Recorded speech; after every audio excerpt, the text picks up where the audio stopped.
अस्सलाम वालेकुम, welcome back to my channel. So let's start today's recipe. आज की मेरी रेसिपी है कासीफल। कासीफल मैंने ऐसी चीज़ डाली है कासीफल के अंदर कि आप भी अगर ऐसी चीज़ डालेंगे तो आपका भी कासीफल बहुत ज़्यादा मज़े का बनेगा, बिल्कुल अच्छा ही टेस्ट आएगा, बहुत मज़े का ये बनेगा। तो आए मैं आपको बताती हूँ, आपके साथ ये शेयर करती हूँ। सबसे पहले हमने 1 कप मस्टर्ड ऑयल लिया था, 1 हमने पैन में, और उसको अच्छी तरीके से हमने पका लिया था। फुल कप हमने ये लिया था। उसके बाद जो हमने कासीफल है उसको हमने पील ऑफ कर लिया है, और मैंने बाकी तो काट लिया है, और जो है आपके लिए छोड़ दिया है कि मैं आपको बताऊंगी कि इसको किस तरीके से कट के जाते हैं जिनको आता नहीं है। मैंने आपको बताया है कि इसका छिलका कैसे उतारते हैं। बिल्कुल थोड़ा सा थिक आपने इसका छिलका उतारना होता है, और उसके बाद इसको हाफ इंच में कट करना होता है। ये देखें, बिल्कुल सेम इसी प्रोसेस से आपने इसको कट करना है। बहुत मज़े का बनता है, बहुत ज़्यादा टेस्टफुल होता है ये। और जो मैं चीज़ दिखाऊंगी आपके इसके अंदर डालूंगी, उससे तो बहुत मज़े का लगेगा ये। सबसे पहले मैंने गरम मसाला लिया था हाफ टी स्पून, दही मसाला half tea spoon, chaat masala, धनिया पाउडर मैंने हाफ 1 टेबल स्पून लिया था, कुटी मिर्च हाफ टी स्पून, हल्दी हाफ टी स्पून, नमक और लाल मिर्ची भी हाफ टी स्पून। उसके बाद मैंने ये हरी मिर्ची फोड़ ली थी, उसमें मैंने बिल्कुल बारीक कट कर लिया था। और उसके बाद मैंने टमाटर 2 बड़े साइज़ के टमाटर लेके उसको बारीक बारीक कट कर लिया है, 4 पीसेस से कट करके। उसके बाद मैंने मस्टर्ड ऑयल में जीरा डाल के उसको अच्छी तरीके से सौते कर लिया। उसके बाद मैंने इसके अंदर 3 टेबल स्पून अदरक लहसुन का पेस्ट डाल के उसको अच्छे तरीके से इसके अंदर सौते किया है। आपने ये सब कुछ मीडियम टू लो फ्लेम पे करना है, ताकि इन सारे जो हमारे मसाले हैं, ये सारे जो हमारे ये मसाले लवाजमात जितने भी होते हैं, इनका टेस्ट जो है वो इसके अंदर बरकरार रहे, बिल्कुल भी ये जले नहीं। और फिर जब ये लहसुन अदरक का पेस्ट बिल्कुल अच्छी तरीके से इसके अंदर सौते हो जाएगा, तो इसके अंदर थोड़ा सा पानी डाल के आपने ये सारे कुछ मसाले ऐड करने हैं, और फिर इसके अंदर आपने हरी मिर्चें भी ऐड कर देनी है। ये देखिए, हमारा मसाला अच्छी तरीके से भुन चुका है, इसका पानी बिल्कुल खुश्क हो चुका है, देखो ऑयल सेपरेट हो चुका है। अब मैं इसके अंदर टमाटर ऐड करूँगी, जो मैंने 4 पीसेस में कट करके बिल्कुल बारीक कट करे हैं। ये देखें, आपको नज़र आ रहे होंगे। आपने भी बिल्कुल सेम इसी प्रोसेस से गुजरना है, बिल्कुल सेम ऐसे ही।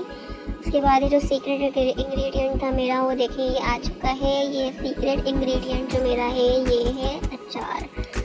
अचार से इसका जायका 2 गुना क्या 100 गुना बढ़ जाता है, बहुत मज़े का टेस्ट आता है।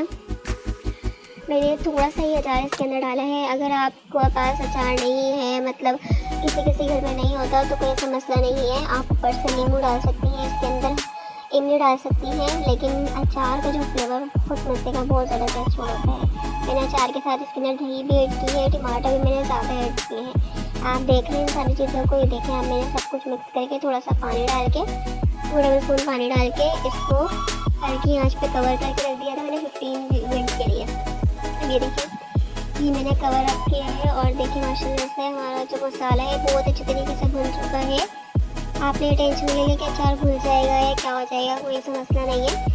अचार का क्या, अगर आपके पास मसाला हो तो सिर्फ मसाला ही डाल सकते हो, और अगर आपके पास ये सोडा टाइप हो तो वो भी डाल सकते हैं, कोई मसला नहीं है। आराम से आप इसको बनाएं और डालें, इसके कोई नुकसान नहीं है, बल्कि टेस्टफुल और ज़्यादा हो जाता है ये। जब ये हमारा मसाला अच्छे तरीके से भुन चुका है दोबारा, और ये ऑयल सेपरेट हो चुका है, तो हमने कासीफल जो है वो इसके अंदर ऐड कर देना है, और इसको इस मसाले के साथ बहुत अच्छे तरीके से भूनना है हमने। और इतनी अच्छी तरीके से भूनना है कि ये नीचे न लगे, हमारा मसाला जले नहीं। मीडियम टू लो फ्लेम होगी तो ये मसाला ना जलेगा ना कुछ होगा। 15 मिनट्स मैंने इसको कवर अप किया था, और ये माशाल्लाह से अच्छी तरीके से हो चुका।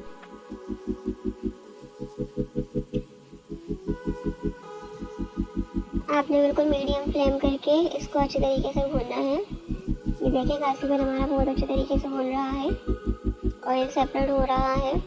मसाले को इतने देर तक आपने कासीफल के साथ भूनना है कि जो कासीफल है ये हमारा इसके अंदर से बिल्कुल जो एक मॉइस्चर होती है, जो एक मीठापन होता है, बिल्कुल चले जाए। मैंने इसको 5 मिनट के लिए दम पे रखा है। उसके बाद अब देखिए, ये माशाल्लाह से बिल्कुल अच्छी तरीके से कुक हो चुका है।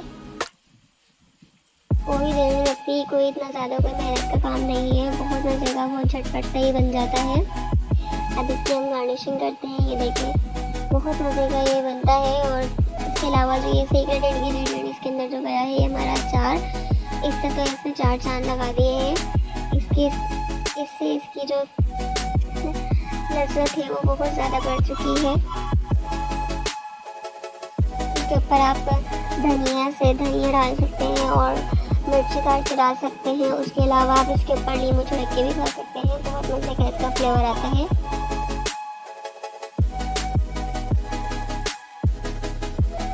आपने फीडबैक मुझे ज़रूर करना है, कमेंट में ज़रूर बताना है मुझे कि आपको ये मेरी रेसिपी कैसी लगी, क्या क्या गलतियाँ मैंने की, क्या क्या मैंने ऐसी बातें बोली जो आपको पसंद आई। आपने हर बात मेरे साथ शेयर करनी है। कि अल्लाह हाफ़िज़।